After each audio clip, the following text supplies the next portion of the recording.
Bwana Yesu asifiwe. Ndugu msikilizaji wa kipindi chetu cha tafakari ya siku, nikusalimu katika jina la Bwana wetu Yesu Kristo. Na Bwana ametupa tafakari kutoka katika kile kitabu cha Danieli. Sura ni ile sura ya 6 ambayo tunakwenda kuisoma kuanzia mstari wa kwanza. Biblia inasema, ilimpendeza Dario kuweka juu ya ufalme maliwali 120 wawe juu ya ufalme wote, na juu yao akaweka wakubwa 3, na Danieli alikuwa mmoja wao, ili maliwali hawa watoe hesabu kwao, mfalme asipate hasara.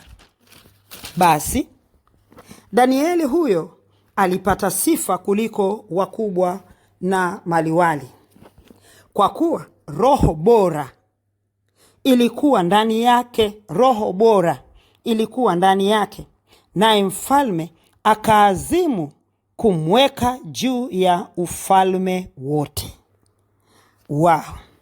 Tunaona Danieli anapata kibali kwa mfalme Dario, na kibali hiki amekipata kwa sababu kati ya wale watendakazi wote ambao walikuwa wamewekwa wasimamizi, yeye akiwa mmoja wapo kati ya wale 3, yeye alionekana kufanya kazi yake kwa ubora kama alivyotakiwa kufanya. Kwa lugha nyepesi tutasema alikuwa mwaminifu. Kila kitu alichofanya alifanya kwa uaminifu. Na unajua ni kwa nini alifanya kwa uaminifu? Kwa sababu Biblia inasema alikuwa na roho bora ndani yake. Ile roho iliyokuwa ndani yake ndiyo ilikuwa inamwezesha yeye kufanya kwa uaminifu. Tunajifunza nini hapa sisi kama kanisa?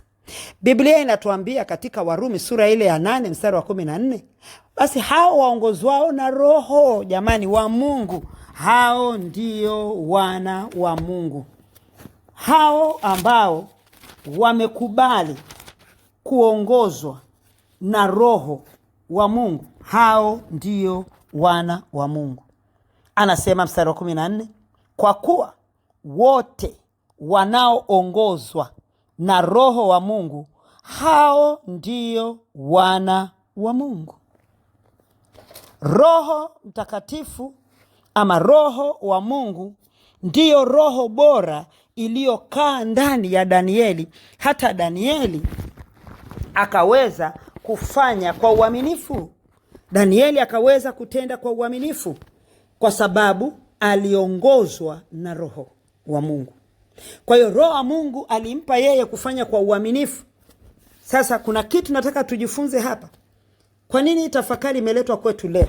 Na mimi nilishangaa wakati najaribu kutafakari, ndio nikaona nimepelekwa hapa ninapotaka kusema nawe sasa hivi, kwamba kwa nini tafakari hii imeletwa kwetu. Bwana anasema hivi, watu wengi sisi tuliookolewa, tunaoitwa kwa jina lake Bwana, tumepoteza sifa. Tumepoteza sifa za nafasi yetu ya uwana kwenye ufalme wa Mungu, kwa sababu tumeshindwa kuutangaza ufalme wa Mungu kwa wale ambao ndio sisi kama watoto tulitakiwa tuwajulishe watu kuhusu ufalme wa baba yetu ulivyo. Na tutawajulishaje? Kwa kukubali kuongozwa na roho yake yeye Mungu ambaye ni baba yetu. Sasa hakuna mtoto atakayeweza kuleta sifa njema kwa familia asiyekubali kuongozwa na kanuni na sheria za baba yake. Kwa hiyo Danieli alikubali. Roho wa Mungu akimpeleka hivi alikubali. Kwa nini linaonekana kwamba what's the big deal hapa? Kwa nini tunajaribu kuangalia hili? Kwa sababu leo hii mtu aliyeokoka anapofanya kazi chini ya mtu ambaye hajaokoka, tunamhesabu yule mtu ambaye hajaokoka kwamba hana haki ya kunisimamia mimi, which is not true. Yeye ndio mbeba maono, ndio mwenye mali, ndio mwenye kazi. Ana haki juu yako wewe kwa sababu wewe umewekwa chini yake. Sasa wewe ama mimi natakiwa ni udhihirishe ufalme wa baba yangu mimi wa mbinguni ulivyo kwa jinsi nitakavyofanya pale. Kulikuwepo na watu 3. 2 walikuwa hawana roho bora, kwa maana yake walikuwa sio watu wa Mungu. Lakini mmoja, Danieli, alikuwa na roho bora kwa sababu alikuwa ni mtumishi wa Mungu, na akakubali kuongozwa na Roho wa Mungu katikati ya wale ambao walikuwa hawamjui huyo Roho. Lakini yeye alipokubali kufanya hivyo, ndiposa Biblia inasema ya kwamba basi mstari wa 4, basi mawaziri yani nirudi pale nyuma kwenye Roho Bora, mstari wa 3 anasema basi Danieli huyo alipata sifa. Manake ni nini? Alisifiwa sana. Kwa sababu gani? Alipata kibali. Kwa nini? Alifanya vyema. Why? Kwa sababu alikuwa na Roho Bora ndani yake. Roho Bora ndani yake ilitoka wapi? Kwa Mungu Baba. Kwa sababu yeye alikuwa mtoto wa nani? Wa Mungu Baba. Sasa haijalishi unafanya kazi kwa nani, eneo lolote ulioko, wewe ni mfanyakazi wa ndani ya nyumba. Kumbuka Naamani aliokolewa ukoma wake na binti wa Israeli aliyefanya kazi kwa Naamani, ambaye alikuwa si mwana wa Mungu. Amini, hajaokoka. Lakini kiburi chake Naamani kilikoma. Bwanake Mungu katika ile Roho Bora iliyokuwa ndani ya yule binti mfanyakazi kijakazi ilitiisha ile mamlaka iliyokuwa ndani ya Naamani, na Naamani akatii sauti ya yule binti.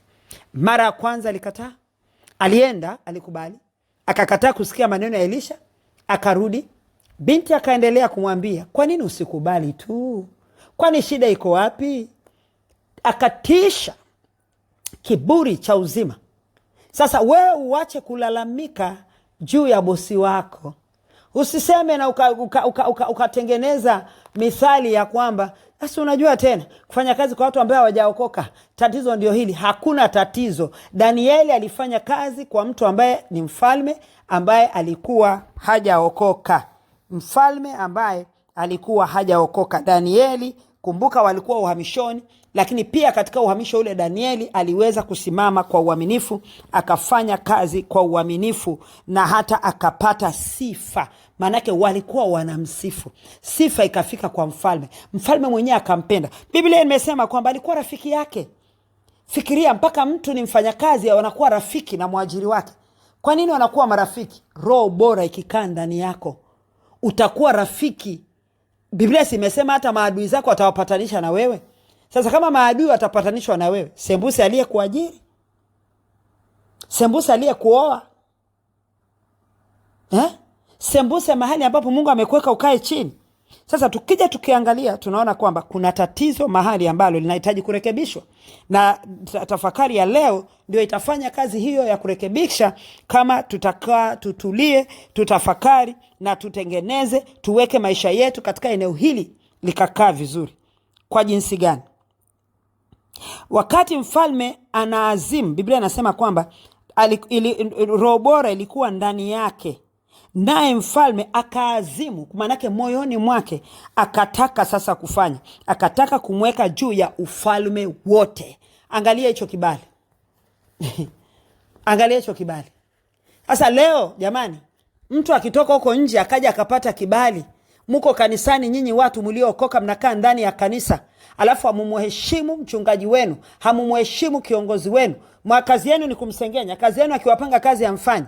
Kazi yenu mnafanya kama vile sio kwenu. Huyu alifanya kazi kwenye ufalme ambaye sio wa kwao, lakini alifanya tena kwa uaminifu.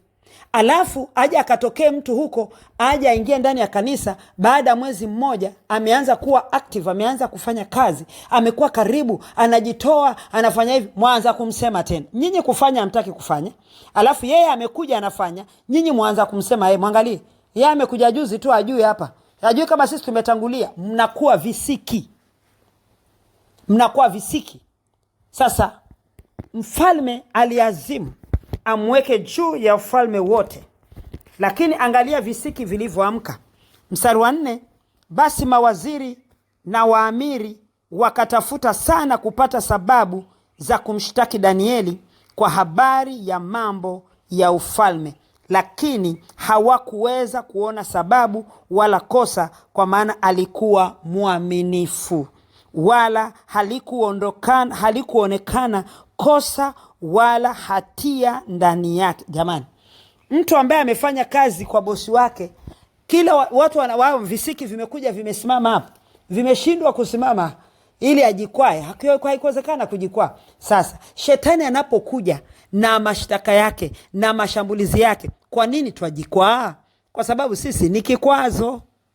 Sasa leo, tafakari ya leo inataka tuondoe vikwazo, ili hivi visiki hivi, hawa mawaziri hawa, hivi visiki hivi vya wale ambao watakao simama na kukushambulia, jamani, hata wakashambulia vipi hawawezi. Biblia imeshasema watashindana na wewe, hawatashinda.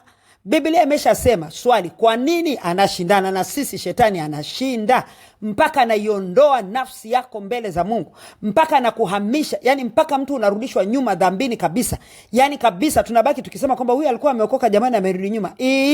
Jamani, hapana, hapana, hapana, hapana. Visiki vipo, vilikuwepo wakati Danieli akifanya kazi kwa mfalme, lakini Danieli kwa sababu alikuwa na roho bora ndani yake, ambaye leo, tafakari ya leo ndio nataka utafakari hilo. Ni roho gani inakaa ndani yako hata unapofanya kazi uliopewa kufanya? Huko ulikoajiriwa unakuwa mwizi wewe mwenyewe.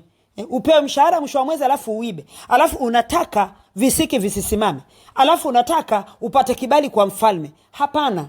Utapata kibali kwa mfalme, hata visiki vikisimama havitafanikiwa. Lakini usipopata kibali kwa mfalme, visiki vikisimama vitafanikiwa. Shetani akisimama atakushambulia na atakupiga na atakuweza. Sasa tunataka tutafakari leo.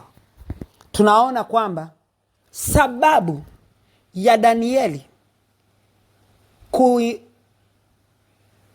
na wale ambao ni, yani kutafuta kumuua wale ambao ni mawaziri, tunaona ilikuwa ni bure, kwa sababu hawakuweza kumpata Danieli.